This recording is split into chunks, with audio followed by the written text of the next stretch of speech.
안녕하세요, 여러분. 저는 정훈 기자. 이원석 검찰총장이 오늘 법학계 학술회의에 참석해 기소 방지를 위한 민주당의 입법을 비판했다. 이제 이원석 검찰총장은 누구인가? 윤석열 정부가 집권한 이후 검찰총장은 이재명, 문재인 수사, 민주당 비리 의혹 수사에 소극적인 태도를 보인다는 비난을 받아왔다. 이제 더불어민주당 윤석열 대표가 지난 대통령 국무회의에서 검수완 침략법을 시행, 공포해 직무능력을 저해하게 됐다. 그러나 2년 뒤 이원석 검찰총장이 이를 질책했다. 오늘은 몇 가지 주목할 만한 발언이 있었습니다. 그는 법안 발의부터 공포까지 불과 18일여 만에 시행 결과를 지켜봤다고 밝혔다. 지금 이원석 검찰총장은 보수 유권자 사이에서 이원석 검찰총장에 대한 불신을 거론하고 있으며 새 검찰총장 인선을 놓고 박성재 법무부 장관과 갈등을 빚었다고 한다. 서울, 이창숙, 윤석열 총장이 이원석 검찰총장도 해임했다는 연구 결과가 나왔다. 오늘 이원석의 입에서는 신랄한 비판이 나왔다. 이런 점을 고려하면 검찰이 부패한 정치인을 추적하기는 쉽지 않다. 현재 이재명 수사는 세 차례에 걸쳐 수사를 받고 있어 시작이 늦어졌다는 비판을 받고 있다. 그러나 지난 6월 7일 이화영 전 경기도지사의 1심 선고가 선고되면서 이 계획에는 북한 선거와 관련해 이재명 의원도 포함되도록 개정되고 있다. 지금 이재명 수사 상황은 어떤가? 자, 이것이 검찰총장의 발언입니다. 앞으로 4개월이면 이원석 검찰총장 시대가 끝나고 새 검찰총장이 취임하게 된다. 어찌됐든 이재명 의원 수사는 새로운 중요한 전환점을 맞이할 것으로 예상된다. 진성호의 차량 폭탄 서사가 시작된다. 우리는 카펫 폭탄의 가해자인 더불어민주당 이재명 대표, 조국혁신당 대표입니다. 이원석 검찰총장은 2022년 민주당의 전면감사로 이어질 수 있는 법안에 대해 강력히 반대했다. 이 대통령은 형사소송법 학회와 한국법학회가 주최한 형사소송법 공동회의에서 이같이 말한 것으로 기록돼 있다.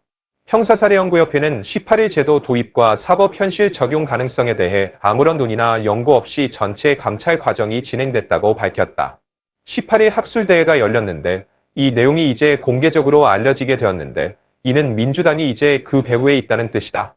이원석 검찰총장이 이재명 수사를 방해한 혐의로 기소됐는데 이는 지난 18일 간담회에서 학문적 무례함이라는 비판을 받았다. 박홍근 원내대표 등 민주당 의원 172명은 2022년 4월 15일 검찰청법 형사소송법 한 편을 개정하는 법안을 발의했는데 이는 검찰이 가장 큰 두 가지 형태를 수사해야 한다는 내용이다. 범죄활동, 부패 및 자금 세탁. 이는 그해 5월 3일 전체회의에서 1차 위원회 통과를 인정하기 위한 성명이다. 또 최종 본회의에서는 문재인 현 대통령이 이런 입장을 밝혔다. 이제 이에 대한 이원석 검찰총장의 발언입니다. 부족한 것 같지만 분명 가능하다. 이제 이원석 회장이 이에 대해 설명했다. 형사사법제도를 정치적 경쟁의 보상으로 여겨서는 안 됩니다.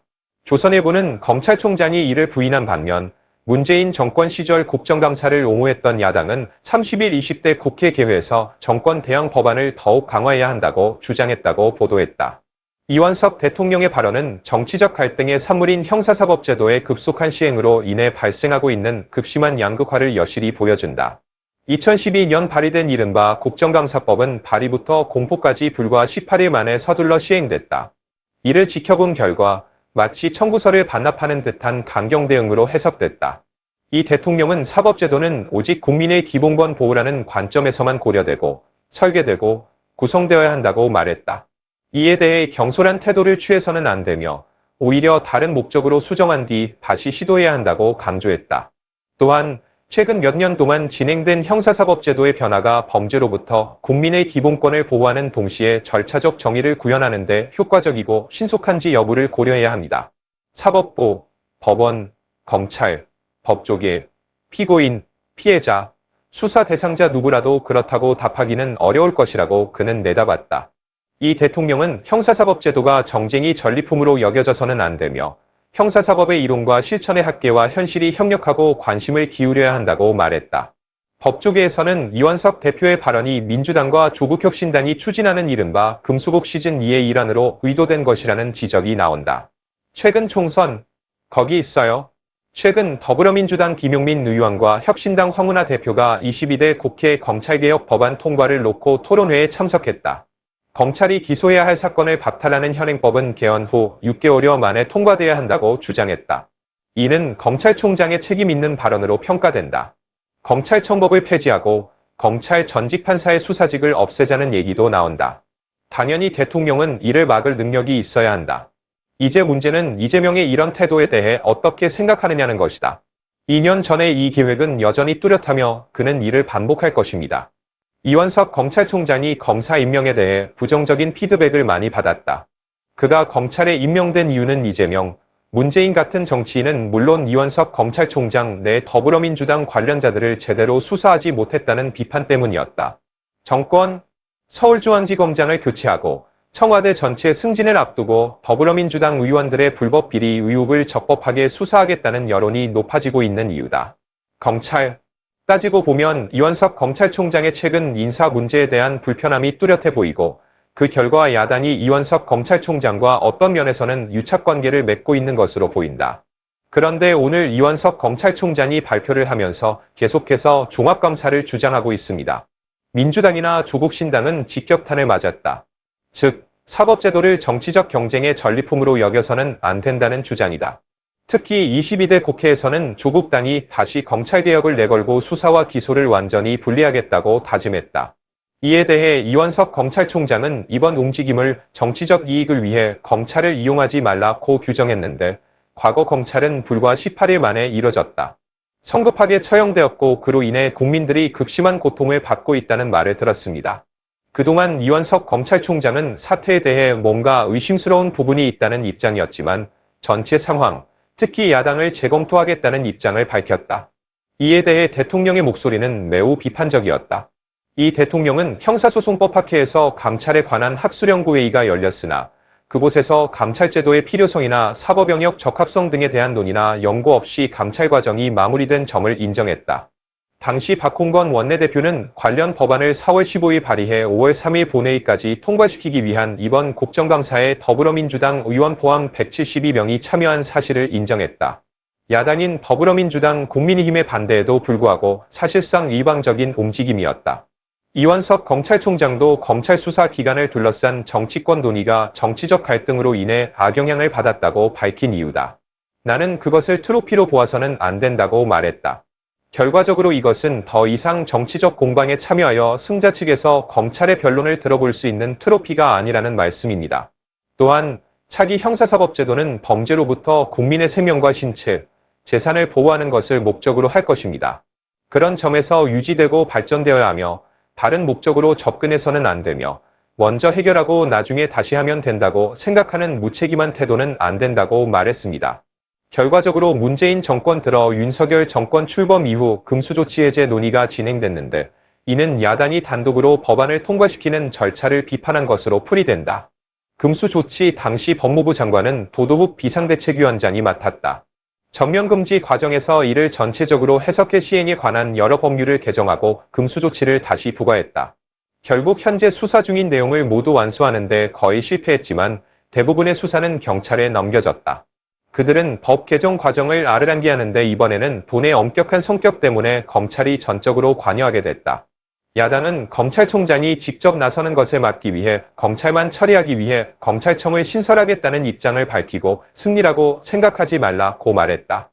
정치적 과정의 이익을 위해. 당시 부유한 민주당은 2020년과 2022년 검찰청법 통과를 목표로 삼았다. 형사소송법과 형사사법제도를 개정해 검찰 직접 수사 규모를 1차 6대 범죄로 축소했다. 2차 조사에서는 직권남용, 선거범죄 등 두 가지 주요 범죄인 부패와 경제도 조사한다. 결과적으로 이재명, 문재인 모두 직권남용과 직속상하 관계에 연루되어 수사를 할 수 있게 된 지금 이원석 대통령은 기본권 수호에 전념하고 있으며 재원법의 완전성에 문제가 있어 조사가 필요합니다. 이론적 관점에서 재정적 엄격성 문제를 제기할 수 있는 논의입니다. 학계와 실무가 이론과 현실에 집중하려고 노력한 이유도 바로 여기에 있다. 이제 금수 조치가 사라진 상황에서 검찰 실효성에 대한 비판이 이어지고 있지만 당이 실제로 금수 조치를 이미 시행했다는 게 반대다. 특히 더불어민주당은 검찰개혁과 언론개혁을 표방하겠다고 밝혔는데 개혁이라는 용어 자체를 검찰을 장악하고 검찰의 역할을 맡는다는 의미로 해석하는 것이 적절해 보인다. 그리고 그것을 제거합니다. 현재 검찰은 더불어민주당 이재명 의원과 조국 의원 사건을 수사하고 있으며 그 결과 나는 수혜권을 되찾기 위해 이 교도소에 수감 중이다. 그래서 나는 이런 사람들이 국회의 존경을 받을 자격이 없어서 다시는 명예훈장을 받는 일이 없도록 이번 입법을 통해 사적 보복을 꾀하는 것입니다. 검찰과 형사사법을 분리해 검찰을 기소하고 유지하는 부서로만 만들겠다고 공언한 조국을 많은 사람들이 비난했다. 개인과 정부의 구성을 연구하는 황운하의 경우도 마찬가지다. 박은정 역시 마찬가지다. 이들 중 다수는 전 현직 검사들이다. 이들은 비리와 문제에 연루돼 검찰 수사에 참여하지 않고 있다. 범죄자들이 경찰을 묶어 제 기능을 못하게 한다는 말과 똑같다. 애초부터 범죄자를 국회에 보내서는 안 된다는 제안이 있었지만 대한민국에는 법과 질서가 전혀 부족하다. 역효과를 낳고 적대적인 테이크어웨이가 있다는 비판이다. 그러나 오늘 이원석 검찰총장은 이번 행위에 대해 앞으로 강경하게 대응하겠다고 비판했는데 입장에서 보면 여야도 아닌 어색한 태도다. 아니, 소극적 항복이 맞지만 지금까지는 야당에서 1차적으로 비난을 받아왔고 그 결과 제대로 된 조사를 하지 못했다는 평가를 받아왔다. 이렇듯 여당으로부터 부정적인 피드백을 많이 받아 현재 스트레스를 받고 있다. 그에게 유리할 줄 알았던 야당이 실제로는 검찰에 반대하고 있어 모두가 그를 비난하게 됐다. 하지만 여전히 이원석 검찰총장이 남아있고 휴가를 내는 개인도 적지 않다. 오늘도 검찰이 한 걸음 나아간다면 여전히 이재명이 검찰총장을 맡는다. 조국, 문재인에 대한 수사는 절대 확실하게 이뤄질 수 있고 실제로 검찰 인사도 이런 방향으로 늘어나고 있는 것으로 보인다.